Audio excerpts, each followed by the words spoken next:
Persiapan hari raya kok belum ada ya, tahu mau bikin apa. Tapi kayaknya nggak perlu ya, maksudnya kan nggak kemana-mana, terus nggak ada tamu juga karena COVID ini. Tapi ya nanti mau bikin dikit-dikit, takut nanti anak kecil-kecil tuh kesini mau bikin apa itu, kue-kue kering ya, macam kastengel, nastar itu yang biasa-biasanya ada lah ya. Mau bikin itu juga sedikit. Ayamnya sudah beli.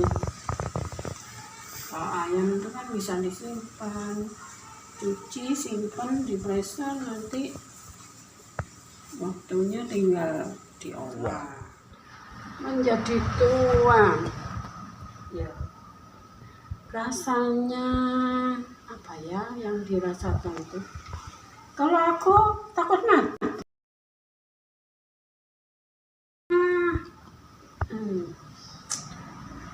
Tidak ada persiapan mental ya, barangkali ya. Itu tabungannya tuh belum ada. Kayak aku tuh masih punya hutang kan, yang harus dibayar. Berdoa, selalu berdoa. Pokoknya aku jangan mati dulu deh, nunggu kalau hutangnya terbayar, nah itu terserah dah. Yang paling berat itu adalah yaitu yang bayar atas namamu itu. Karena itu atas namamu, kalau atas namaku kan langsung lunas. Kalau atas namanya orang lain kan meringankan kreditnya sepeda motor. Itu kan karena sepeda motor tidak terbayar, makanya tak ambilkan itu supaya nutup sepeda motornya. Dan sepeda motornya kan lunas. Ini sepeda motornya kan tidak diotek-otek. Yang dikhawatirkan kan cuma kalau sepeda motor diambil tidak punya kaki. Setelah itu terbayar 2 kali, baru ada corona, terus ada keringanan pembayaran gini gitu.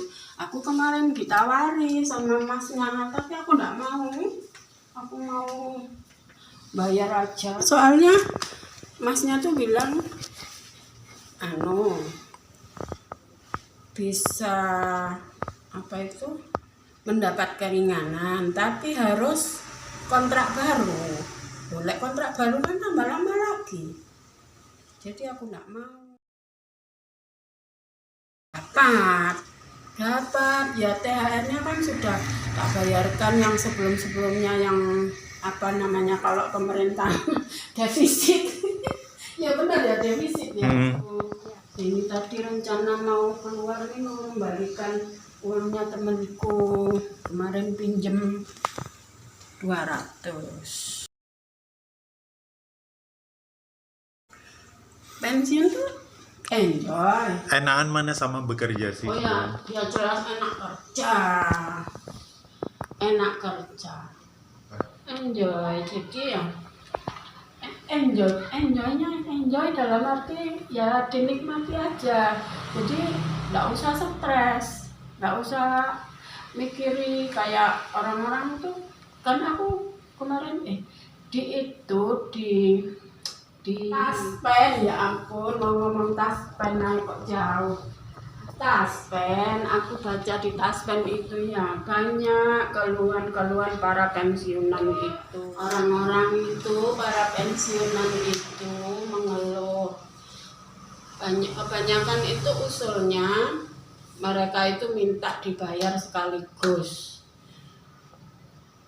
Sudah jenuh mikirin utang-utang katanya. Jadi kepingin menikmati masa tua, nggak mikiri utang, bisa enak ngomong putu, itu ceritanya. Tapi apakah menjamin kalau dibayar langsung bisa bekerja? Nah itu kan kalau dibayar langsung ya, terus berarti kan uangnya itu langsung dipotong, dibayarkan hutang ini, ya. Terus hari-harinya itu kalau bagi aku mana nggak enak kalau gitu tuh ya, biarlah yang ngurusi itu pemerintah. Kita itu ya hidup tuh ya wes sudah nikmati aja. Kalau sementara kamu nih tiap bulannya misalnya ya, itu kan tadi katanya bayar utang, misalnya gajimu itu tinggal 400.000 tiap bulannya, ya sudah cukup, nggak cukup ya itu uang itu. Aku sih kata aku, tapi ya apa itu perasaanku deh, apa ya nggak ngerti juga sih. Kita lihat-lihat orang-orang tuh begitu masuk usia pensiun ya langsung kayak cepet tua gitu loh, cepet jadi tuanya itu. Nah itu dia, aku nggak tahu, aku sendirinya nggak suka sama nama itu, karena kan setiap orang yang kenal aku selalu tanya gitu, aslinya mana. Kalau aku bilang Probolinggo, mereka nggak percaya. Dari wajahnya juga nggak menunjukkan orang asli orang Probolinggo, apalagi dibaca dari namanya itu nggak menunjukkan orang Probolinggo. Aku dulu ya nggak suka, aku suka mama ini ngasih nama aku kok ya apa itu sulit-sulit gitu. Terus ceritanya pada waktu itu katanya waktu aku lahir itu Grace Kelly itu Ratu Monaco itu naik tahta, jadi dikasihlah namanya ke aku. Nah yang Steny-nya itu nggak tahu opa ngambil dari mana, jadi namanya Grace Steny. Aku itu dulu kan suka baca-baca buku, majalah gitu. Aku masih ingat itu, ya suka bawa buku-bukunya opa, bukunya oma. Oma dulu kan juga pegawai. Bukunya oma dengan tas koper di tangan kanan, buku di tangan kiri. Kadang ini memang tuh ada tas lagi, pokoknya tiap hari tuh bawaanku banyak buku. Suka baca buku aku itu. Terus baca itu, nggak tahu aku ceritanya sudah lupa, tapi ingat aku nama Steby itu dari pembalap. Pokoknya itu waktu itu pembalap terkenal wes waktu itu zaman tahun itu. Nggak tahu, aku lupa dari mana juga, aku nggak tahu, lupa. Nah aku bacanya tuh kan Steby gitu.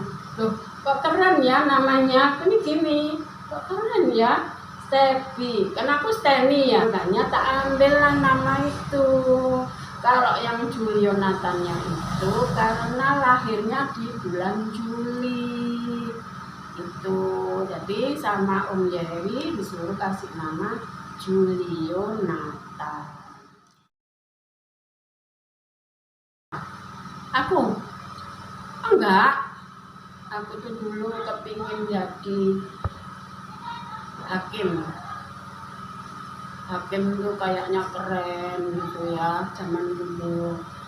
Waktu aku sekolah itu memang aku waktu itu kalau pelajaran PKN gurunya itu namanya Pak Abdullah Asgar.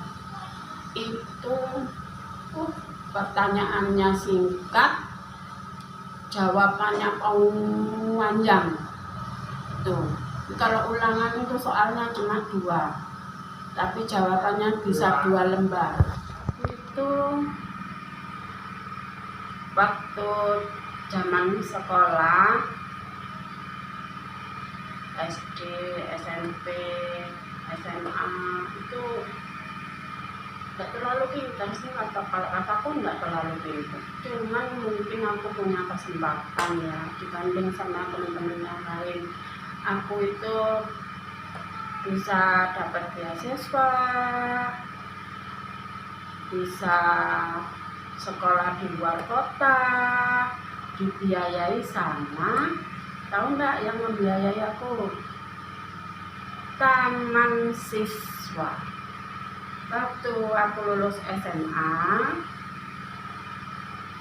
kan dulu aku waktu SMP itu di Prigen. Di Prigen itu sekolah yang bagus pada waktu itu ya cuma Taman Siswa itu. Nah, sama opa dimasukkanlah di situ. Setelah lulus dari SMP, di sana nggak ada sekolah SMA. Itu adanya di Pandaan. Pandaan tapi bukan SMA. Kayak sekolah kejuruan gitulah dulu itu. Nah, terus sama kepala sekolahku itu ditawari gitu, ini ada beasiswa kalau kamu mau, tapi ini sekolahnya di Surabaya gitu. Maulah aku, jadi aku dikirim ke Surabaya, sekolah di Taman Siswa Surabaya. Waktu di Surabaya itu aku tinggal sama ketua KONI Surabaya, tinggalnya di Jalan Kayun nomor 1, Bapak apa ya namanya, Rahman apa Parman gitu, lupa aku kalau namanya. Gitu, lulus dari SMA dikasihlah aku surat beasiswa itu untuk melanjutkan kuliah gitu. Terus opa bilang kalau anak perempuan itu lebih baik jadi guru gitu. Tidak pernah ada seorang hakim yang adil, itu katanya opa. Ya lebih baik jadi guru. Masuklah sekolah ITIB Negeri Surabaya. Kalau guru tuh enak, bisa sambil mendidik anak sendiri, itu alasannya. Akhirnya belajarlah aku di ITIB Negeri Surabaya, tapi ngambilnya program D1 supaya cepat bisa jadi guru. Memilih Probolinggo, bukan aku yang memilih. Ketika lulus sama opa diajak ke Probolinggo, dikenalkan sama kepala sekolah SMP 2 Probolinggo. Sama kepala sekolah SMP 2 disuruhlah aku ke SMP 4 karena sekolah pada waktu itu SMP 4 tidak punya guru bahasa Indonesia. Itu ceritanya. Jadi akhirnya ngajar SMP 4 dari awal tahun. Tuh, tapi itu belum dapat SK mengajar. Di SMP 4 2 bulan aku dapat SK mengajar. Penempatannya di Pandaan, kembalilah aku ke Pandaan. Itu mengajar di Pandaan tahun 1981 sampai 1983 bulan September. Ditarik sama kepala sekolah SMP 4 gitu, karena SMP 4 tuh nggak punya guru bahasa Indonesia waktu itu. Dari SK ngajarnya itu Pandaan. Sementara aku disuruh mengikuti SK dulu sambil diusahakan ditarik kembali ke SMP Negeri 4 Probolinggo. Dan akhirnya itu yang membuat tinggal di Probolinggo. Tinggal di ngajar Probolinggo. Di SMP 4 mulai 83 sampai pensiun.